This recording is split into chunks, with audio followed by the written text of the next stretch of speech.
رات کے ٹائم میں اپنی بیوی کے قریب چلا گیا ہوں، میرے لیے کیا حکم ہے؟ اللہ پاک نے قرآن پاک نازل فرما دیا، اور اللہ پاک نے اپنا قانون بھی تبدیل فرما دیا۔ اللہ پاک اب کیا فرما رہے ہیں؟ احل لکم لیلۃ الصیام الرفث الی نسائکم۔ اللہ پاک فرماتے ہیں ہم نے حلال کر دیا تمہارے لیے رمضان کی راتوں میں اپنی بیویوں کے پاس تم جا سکتے ہو۔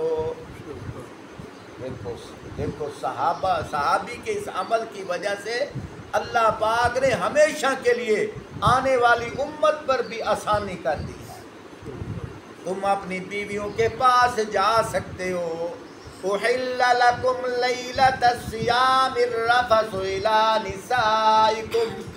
پھر اللہ پاک نے ساتھ ساتھ میاں بیوی کا جو جوڑ ہوتا ہے، میاں بیوی کا جو لگاؤ ہوتا ہے، اللہ پاک نے اس کا ذکر بھی فرما دیا۔ کیا فرمایا؟ ہن لباس لکم وانتم لباس لہن۔ فرمایا تمہاری بیویاں تمہارے لیے لباس ہیں، تم ان کے لیے لباس ہو۔ اگر 2 منٹ ہے تو اس بات کو تھوڑا سا کھولو۔ ہن لباس لکم، یہاں لباس کا ذکر کیوں کیا ہے؟ فرمایا کہ جس طرح کوئی چیز پڑی ہو، اس کے اوپر اگر کپڑا رکھ دیا جائے تو وہ چیز چھپ جاتی ہے۔ فرمایا اسی طرح تم میاں بیوی جو ہو آپس میں ایک دوسرے کے ہم راز ہوتے ہو۔ ایک جگہ اللہ پاک نے کیا فرمایا؟ وَخَلَقْنَاكُمْ أَزْوَاجًا۔ فرمایا اللہ فرماتے ہیں کہ ہم نے تمہارے لیے میاں بیوی کو جوڑا جوڑا بنا دیا۔ ہماری محبت کی وجہ سے بیوی میاں کی فرما برداری کر رہی ہے۔ نکاح سے پہلے وہ اجنبی تھا، لیکن اب دیکھو کیسا لگاؤ جوڑ ہوا۔ اب بیوی میاں کے بغیر نہیں رہ سکتی اور میاں بیوی کے بغیر نہیں رہ سکتا۔ اللہ پاک فرماتے ہیں ان دونوں کے درمیان جو محبت کا واسطہ ہے، فرمایا محبت کی کولنگ ہم نے بھری ہے۔ محبت کی کولنگ ہم نے ڈالی ہے۔ اگر محبت ہم نہ ڈالیں تم آپس میں ایک دوسرے کا چہرہ بھی نہیں دیکھ سکتے۔ اس لیے یہاں اللہ پاک نے فرمایا ہن لباس لکم وانتم لباس لہن۔ فرمایا کہ وہ تمہارے لیے لباس ہیں، تم ان کے لیے لباس ہو۔ فرمایا میاں بیوی کے درمیان راز کی باتیں ایسی ہوتی ہیں جو بھائی کو بھی نہیں بتائی جا سکتی، بہن کو بھی نہیں بتائی جا سکتی، ابو کو بھی نہیں بتائی جا سکتی۔ اللہ پاک یہاں بتا یہ رہے ہیں کہ جس طرح تیری بیوی تیرے لیے لباس ہے، تیری ہمراز ہے، تیرے ساتھ وفا کرنے والی ہے، اسی طرح تو بھی اس کے ساتھ وفا کر۔ اس لیے فرمایا ہن لباس لکم وانتم لباس لہن۔ پھر اللہ پاک نے رات والا جو معاملہ ہے اس کی وضاحت فرمائی ہے۔ اللہ پاک فرماتے ہیں علم اللہ انکم کنتم تختانون انفسکم فتاب علیکم۔ اللہ پاک نے جان لیا جو تم اپنے نفسوں سے خیانت کرتے رہے ہو، جو تم اپنے نفسوں سے خیانت کرتے رہے ہو، اللہ کو سارا معلوم ہے۔ لیکن سنو پریشان نہ ہو، وہ فتاب علیکم، اللہ نے تمہاری توبہ قبول کر لی ہے۔ وعفا عنکم، اللہ نے تمہیں معاف کر دیا ہے۔ سبحان اللہ۔ فتاب علیکم، اللہ نے تمہاری، اگر دوسرا معنی کیا جائے اللہ نے رجوع کر لیا ہے، اللہ نے تمہاری طرف رجوع کر لیا ہے۔ کس وجہ سے رجوع کیا ہے؟ اس وجہ سے رجوع کیا ہے کہ وعفا عنکم، کہ اللہ نے تمہیں معاف کر دیا ہے۔ اللہ نے تمہیں یہ کیوں کہا؟ اس لیے کہ کل کوئی شخص صحابہ کے بارے میں دل میں بغض رکھتا ہوا صحابہ کے بارے میں غیبت نہ کرے کہ صحابی سے یہ عمل ہو گیا۔ اللہ پاک فرماتے ہیں خاموش ہو جا، میں نے اس کی توبہ قبول کر لی تھی اور میں نے اس کو معاف کر دیا تھا، اب تو بول نہیں سکتا۔ یہ تو ایسے ہی ہے جیسے سفید کپڑا ہے، وہ ایک آدھ داغ لگ گیا لیکن اگر اس کو فوراً دھویا تو وہ ایسا ہو جاتا ہے کہ جیسے اس کے اوپر کوئی داغ تھا ہی نہیں۔ اللہ پاک فرماتے ہیں اس نے خیانت تو کی تھی لیکن اب وہ رجوع کر کے آیا بیٹھا ہے، توبہ کرنے آیا بیٹھا ہے، میں اللہ پاک نے کپڑے کی طرح اس کے دل کو ایسے دھو دیا ہے کہ جیسے وہ پہلے میلا تھا ہی نہیں، جیسے وہ پہلے میلا تھا ہی نہیں۔ اور صحابی نے یہ عمل کیا کیوں؟ اللہ پاک فرماتے ہیں یہ میرا حکم تھا، میری قدرت کا نظام تھا، اگر یہ بہانہ نہ بنتا تمہارے لیے آسانی کیسے آتی؟ آگے سننا، یہاں ایک مسئلہ ہے، مسئلہ یہ ہے جو شخص اعتکاف کی حالت میں مسجد میں بیٹھتا ہے، اور اعتکاف بھی دو طرح کا ہے، قسمیں اور بھی ہیں لیکن میں دو قسمیں بتا رہا ہوں۔ ایک اعتکاف ہوتا ہے مؤکدہ، جو ہم آخری عشرے میں 10 دن 20 روزہ مسجد میں آ کر 20واں روزہ افطار کرنا ہے، باہر نہیں، مسجد کے اندر آ کر 20واں روزہ افطار کرنا ہے، وہ مسجد سے باہر جا نہیں سکتا۔ اور ایک وہ شخص ہے، اور یہ اعتکاف کیا ہے؟ سنت مؤکدہ۔ اور ایک وہ اعتکاف ہے جو نفلی ہے۔ نفلی سے مراد یہ ہے، نفلی 5 منٹ کا بھی ہو سکتا ہے، 1 دن کا بھی ہو سکتا ہے، 1 گھنٹے کا بھی ہو سکتا ہے، 3 دن کا بھی ہو سکتا ہے۔ جب وہ ارادہ کرے کہ میں مسجد میں اعتکاف کی حالت میں ہوں، وہ نفلی اعتکاف میں ہے، اگر وہ باہر جانا بھی چاہے تو جا سکتا ہے، باہر جانا بھی جا سکتا ہے۔ لیکن ایک وہ شخص جو 20 روزے کو اس نے آ کر مسجد میں روزہ افطار کیا، وہ سنت مؤکدہ والا اعتکاف کر رہا ہے، اس کا حکم بتا رہا ہوں۔ وہ حکم کیا ہے؟ اگر کوئی گھر سے کھانا لانے والا نہ ہو، اگر گھر سے کوئی کھانا لانے والا نہ ہو، اس نیت سے مسجد سے باہر جا سکتا ہے اور اپنے گھر سے کھانا لا سکتا ہے، اپنے گھر سے کھانا لا سکتا ہے، لیکن شرط یہ ہے وہ جو کھانے والے کھانا لینے کے لیے جو قدم اٹھا کے جا رہا ہے، جس مقصد کے لیے اٹھا کے جا رہا ہے اسی مقصد کے مطابق چلے۔ اگر اس مقصد کے علاوہ اضافی نفع کر لیا، کیسے کہ گھر کے اندر چلا گیا، کھانا لینے کے لیے گیا تھا، آگے پنکھا خراب ہے وہ بنانے کے لیے بیٹھ گیا، موٹر بنانے کے لیے بیٹھ گیا، اب یہ وہ ضروری تو نہیں تھا، اب دوسرے حکم میں آیا، اب اس کا اعتکاف ٹوٹ گیا۔ اسی طرح ایسی مسجد میں اعتکاف کرنے بیٹھا جس مسجد کے اندر جمعہ نہیں ہے، اب وہ جمعہ پڑھنے کے لیے ساتھ محلے کی کوئی اور اگر مسجد ہے ادھر جا رہا ہے، فرمایا اب باہر جائے اس کا اعتکاف نہیں ٹوٹے گا، باہر جائے اس کا اعتکاف نہیں ٹوٹے گا۔ شرط یہ ہے کہ درمیان میں کوئی بات وغیرہ کسی سے نہ کرے، کوئی بلائے تو جواب بھی نہ دے، کیونکہ اعتکاف کی دیواریں اس کے ارد گرد قائم ہو چکی ہیں۔ اس کا اعتکاف پہلے میں نے کیا بتایا؟ اگر گھر سے کھانا لانا چاہے تو لا سکتا ہے، اپنی مسجد میں اعتکاف کر رہا ہے اور وہاں جمعے کی نماز نہیں ہے، ساتھ محلے میں مسجد ہے، وہاں جمعے کی نماز ہوتی ہے، جمعے کی نماز کے لیے مسجد سے نکل کر ادھر جا سکتا ہے، لیکن درمیان میں کسی سے بات نہیں کرے گا۔ اگر کرے گا تو اعتکاف ٹوٹ جائے گا۔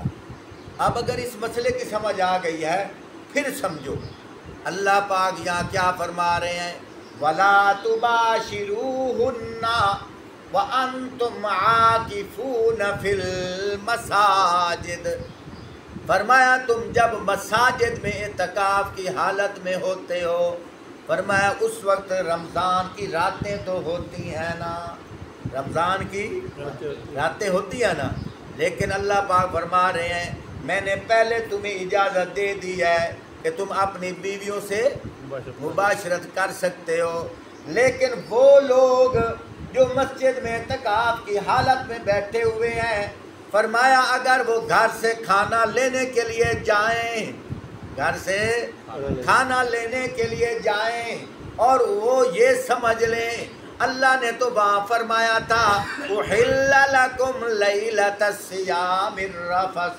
إِلَىٰ نِسَائِكُمْ کہ اللہ فرما رہے ہیں رمضان کی راتوں میں تمہاری بیویاں تمہارے لیے حلال ہیں، چلو کھانا بھی لے لیتا ہوں اور اللہ کی اس آیت پہ عمل بھی کر لیتا ہوں رمضان کی راتوں میں۔ اللہ پاک فرماتے ہیں نا تیرے لیے ممانعت ہے، کیوں؟ تو اعتکاف کے حکم میں ہے۔ پہلے کیا فرمایا؟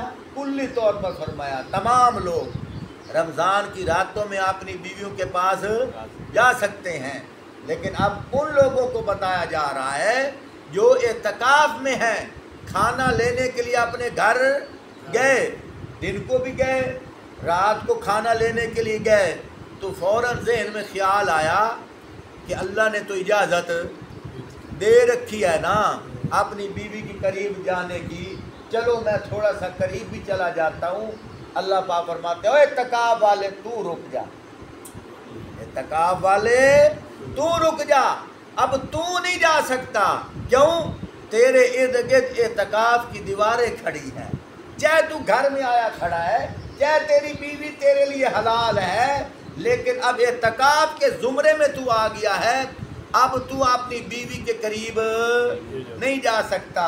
پھر اللہ پاک ایک اور بیان فرما رہے ہیں اگر تیری بیوی تیرے لیے کھانا مسجد میں پہنچانے آ گئی ہے تو مسجد میں تو ویسے ہی مسجد ہے، مسجد میں تو ویسے ہی مسجد ہے، مسجد میں بھی مباشرت والا نفع اپنی بیوی سے نہیں اٹھا سکتا کیونکہ وہ تو ہے ہی مسجد، اللہ کی حدود ہے، لیکن اگر تو گھر سے کھانا لینے کے لیے گیا ہے ادھر بھی تو اعتکاف کے اندر ہے، وہ الگ بات ہے میں نے اجازت دی ہے، لیکن یہ ان کے لیے اجازت ہے جو اعتکاف میں، اللہ ہمیں سمجھنے کی توفیق عطا فرمائے۔